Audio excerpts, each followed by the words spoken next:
Hello, Keith Rock here at VintageMachinery.org. Putting together another episodes of Odds and Ends.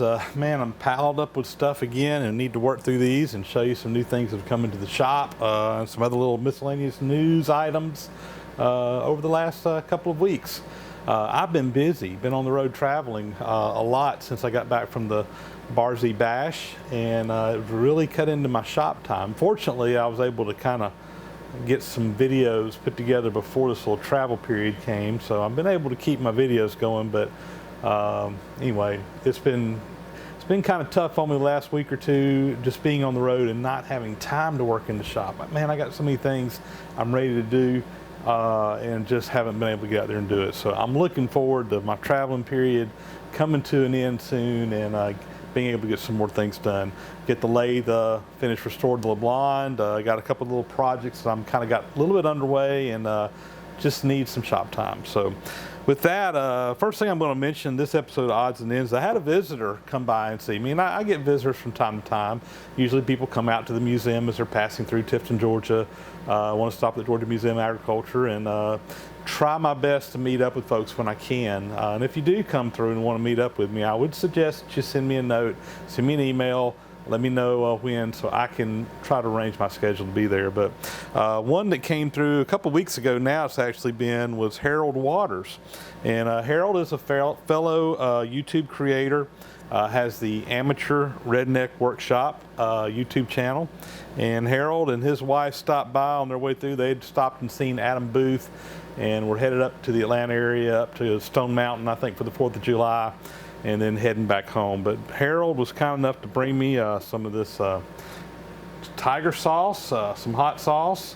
Haven't gotten into it yet, but I'm looking forward to it. And my daughter, who loves hot stuff, is looking forward to it as well as some homemade grape jelly. So anxious to get into both of those. So Harold, it was quite a pleasure meeting you and your wife, and looking forward to trying out the goodies. Thanks a lot.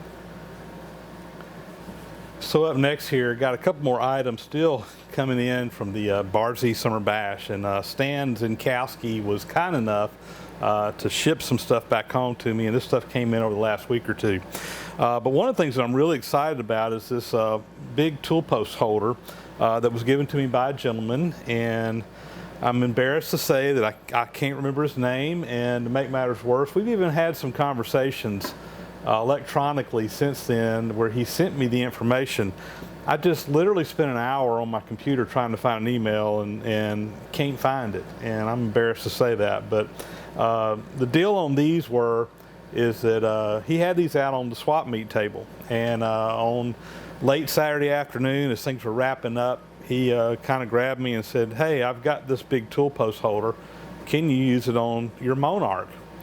And I'm like, yeah, that'd probably work. He said, "Listen, I was going to sell this stuff, but if you'll have it, you can just have it, if you'll take it." So I ended up putting this in 3 really heavy flat rate boxes through the Postal Service, and had a stand drop them in the mail to me and ship them back. So what this is this is a tool holder made by KDK.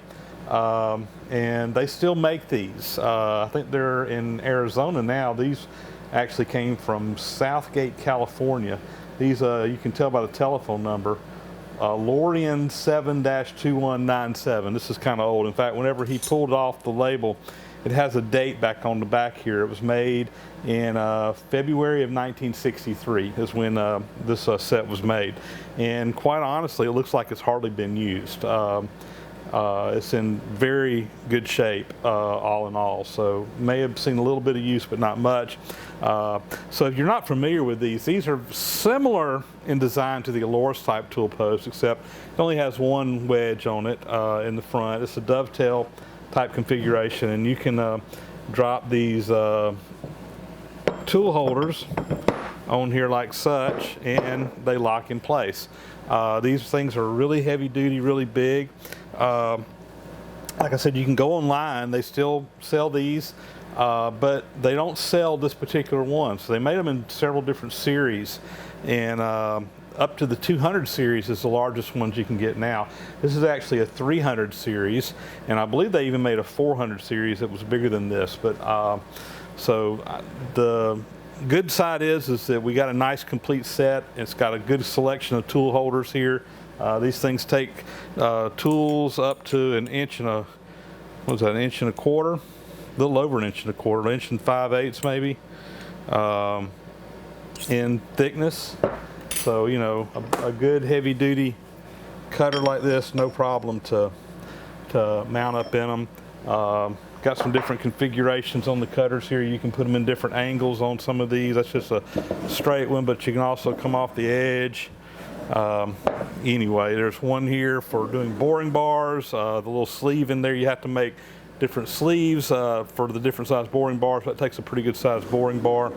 But anyway, a nice set. Downside to this is, I guess, is that since they no longer make this size, finding these bigger 300 series holders is probably going to be difficult. In fact, I may end up just having to make some to hold extra tooling and so forth. We'll see. You know, I've got a good selection here. I can have several of these set up for dedicated cutters, but if I want to have any extras, we're either going to have to get lucky and find some on eBay or someplace like that, or make some of these tool holder blocks, which, you know, wouldn't be a bad little project to do. Be a good horizontal milling project. So who knows, we may do that one of these days. But anyway, thank you very much. These are awesome. These are going to be just perfect for the Monarch. Looking forward to getting these on there and getting that machine running so that we can actually go to work with it. So big step forward in this. Thank you, thank you, thank you. Huge help. All right, thanks. So on a previous episode of Odds and Ends, I showed you guys a bunch of carbide tool holders here that I got from a gentleman that did some horse trading on, and I mentioned that it had a few more coming. And we did some more trading, and these come from Richard Locus, Rich Micro Tooling Technology. Rich does some, high precision machining, prototyping, short run jobs and repairs up in upstate New York. But anyway, he mostly does small stuff, and somewhere along the line he picked up these big cutters. So anyway, we have a nice little set of these, and even sent along a couple of spares that he had, as well as a nice big box full of big inserts here. So, you know, this is really cool. These inserts here, there's even some extra base pieces in here for when those get broken or worn. A couple different styles of inserts, different types of material. So anyway, this right here, another nice set of tools for the Monarch once we get it up and going. And I've got a good, nice selection of carbide here to go along with it. So Rich, thanks a lot. I hope you are satisfied with the items that we did some trading on, and hope those are things that you can use and put to good use. So anyway, if you're interested in getting in touch with Rich to do some work, he said to show his card, so I'll zoom in here and show that to you guys as well with his contact information. So next items here come from Bob Cavish, who's up in Lockport, New York, and this was the item that Bob has sent along. And Bob, I apologize, this has been sitting out here in the shop for a while waiting to get into an odds and ends, but I need to get this one out there. But sometime back I mentioned we were looking for a replacement drill to go on a mag mount drill chuck or drill that we had out of the museum. And Bob sent me some pictures, said he had this one here. It's a little bit different than the one that we originally had, but after looking at it, it looks like this will mount up on the thing just fine. It has the pipe thread here on the top that goes into the mount. It has a D handle in the top, which is here, that you can mount in either direction. So anyway, we looked at it and said, you know what, I think we can use that and make it work. He said he bought this back in the early 1970s, only been used a couple of times, and just didn't really have a need for it, so he sent it along. And in addition, Bob is involved in the Military Vehicle Preservation Association, the Empire State West Chapter.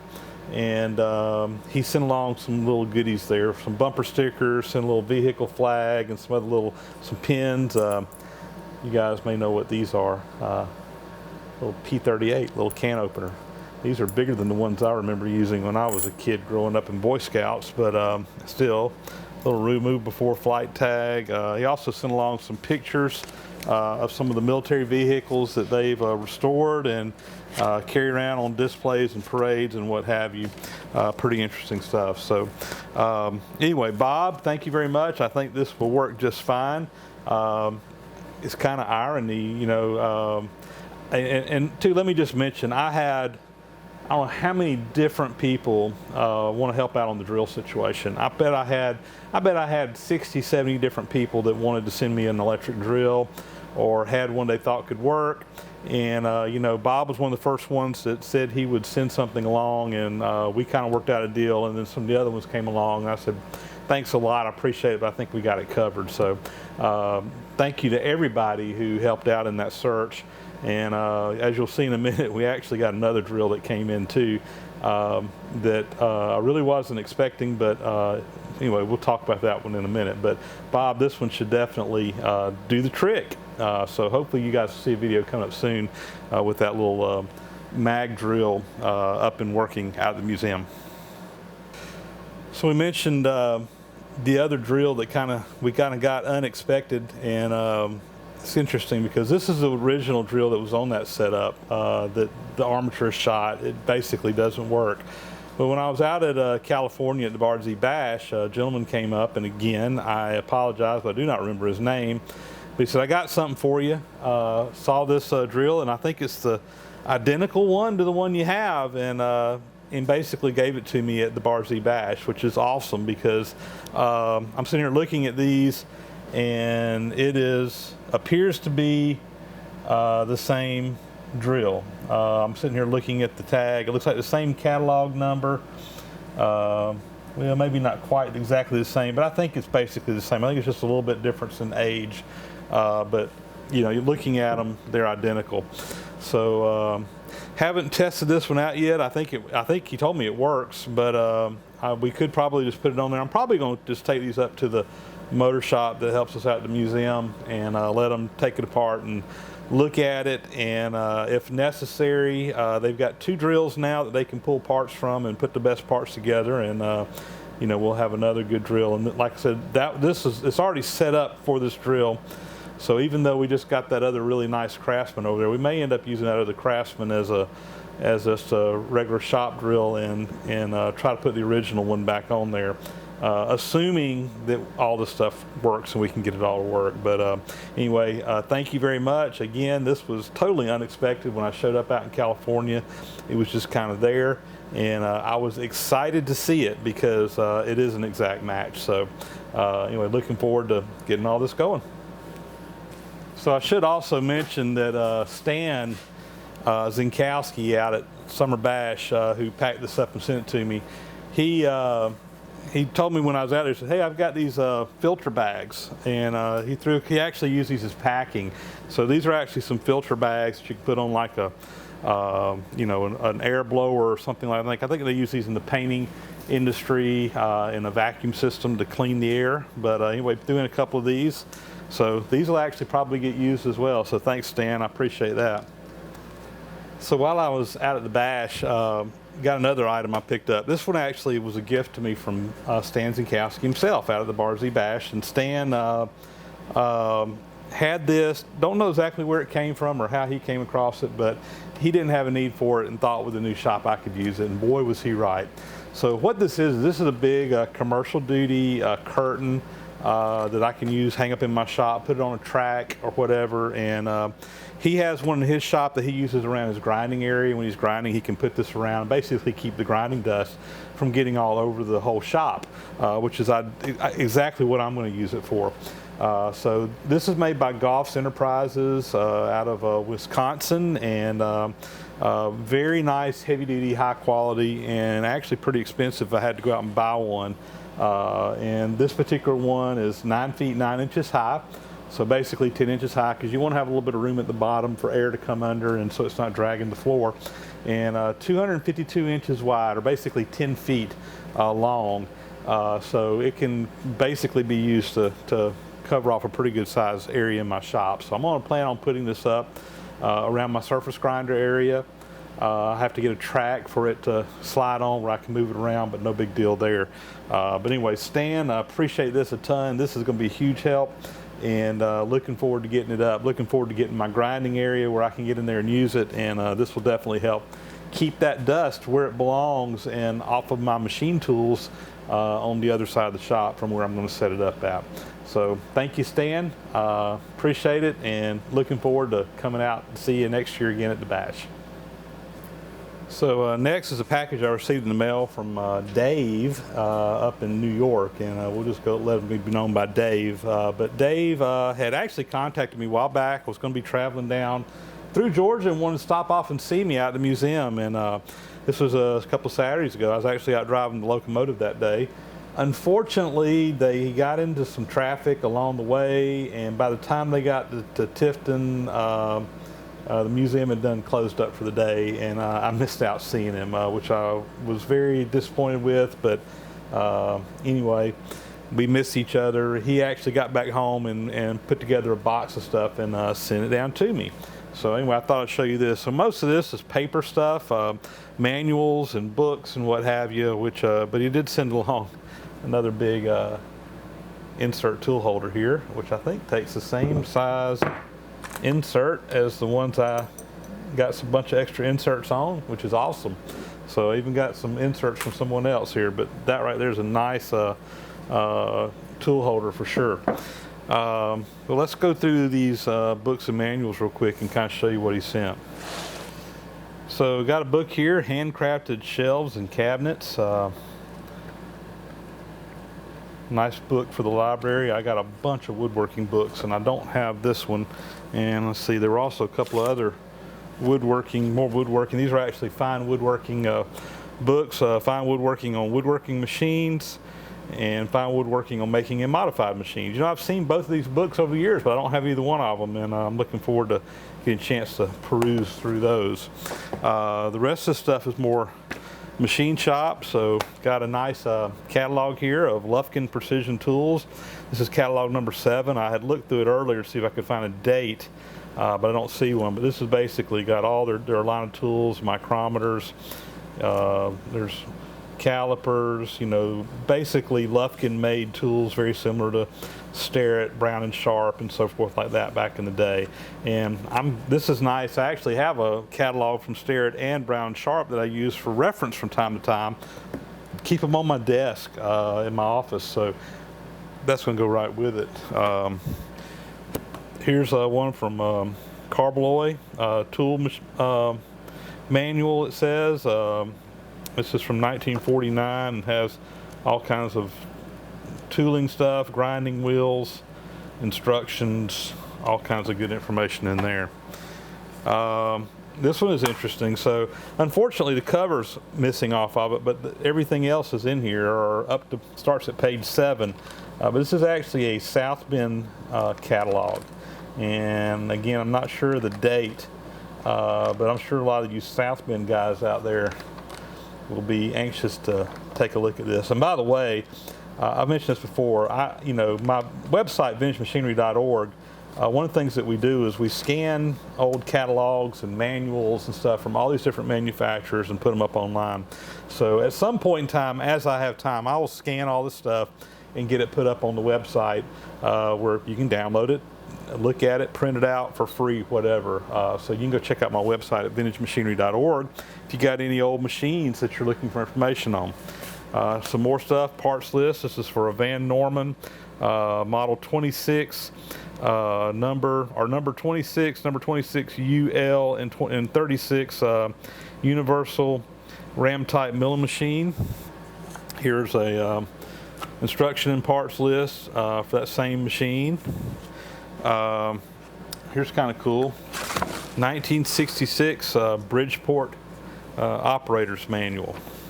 This looks like a nice photocopy scan of one or something, a printed off version, but still lots of good information in there.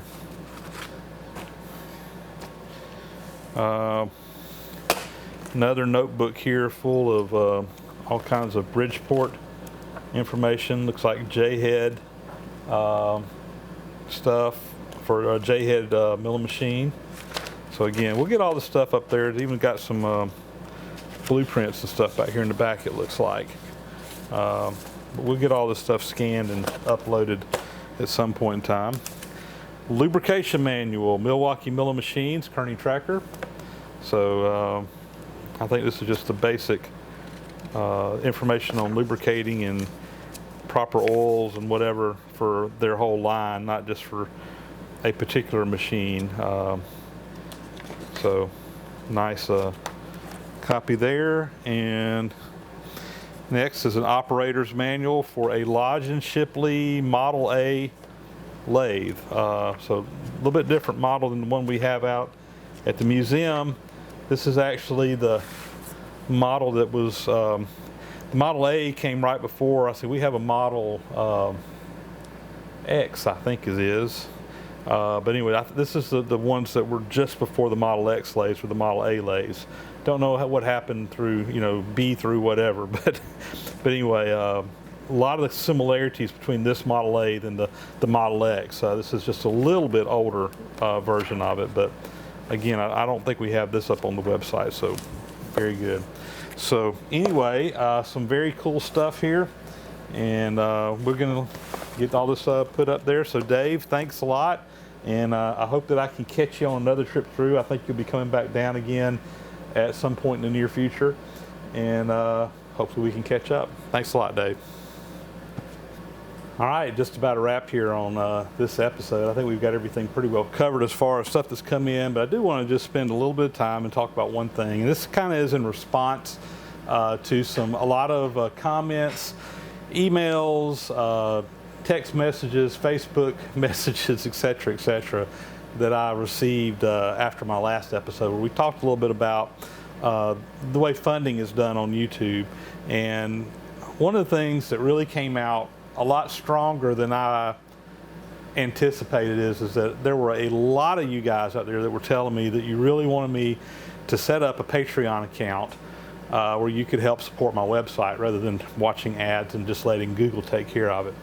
I've been reluctant to do that. In fact, it's been probably 4 or 5 months ago, I actually created a Patreon account, and then I thought about it and said, no, I just don't want to do that.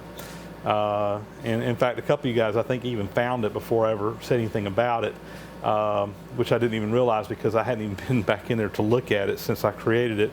But many of you guys really strongly encouraged me to do this, so I'm a little bit reluctant, but I am going to go ahead and let you know there is a Patreon account that if you want to support the site. And basically the way the Patreon account works is it is a way that subscribers, fans of the channel can support the channel by making a pledge to give X number of dollars per month. And I'm by no means asking anybody, begging anybody to do that, but if that's something you feel led to do and want to do, it will be appreciated, and we'll use the money to go toward the shop and the channel and cameras and tools and whatever we use here for the site. So if that's not your deal, no big deal. You're not going to hurt my feelings one bit.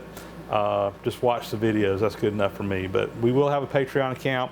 I've got a link down in the description down below, and I'll start posting these on all the videos from now on, where people can link to that and pledge to do this. And I know a lot of the other YouTube creators are using Patreon as well, and I probably need to go and start supporting some of my favorite channels as well. In fact, I will be doing that very soon. So anyway, enough on that. Big thing I want to tell all of you guys, my faithful subscribers out there, is just thank you for watching. That's the big thing. Just thank you for watching the channel. Thank you for your subscription. Thank you for your comments. Thank you for hitting the like button. That's the biggest thing to me, and still blows me away that we've got as many people watching the channel as we do, as many subscribers as we do, as many comments as I get every week, and that's what I appreciate more than anything else. And with that, thank you very much. We'll talk to you next time.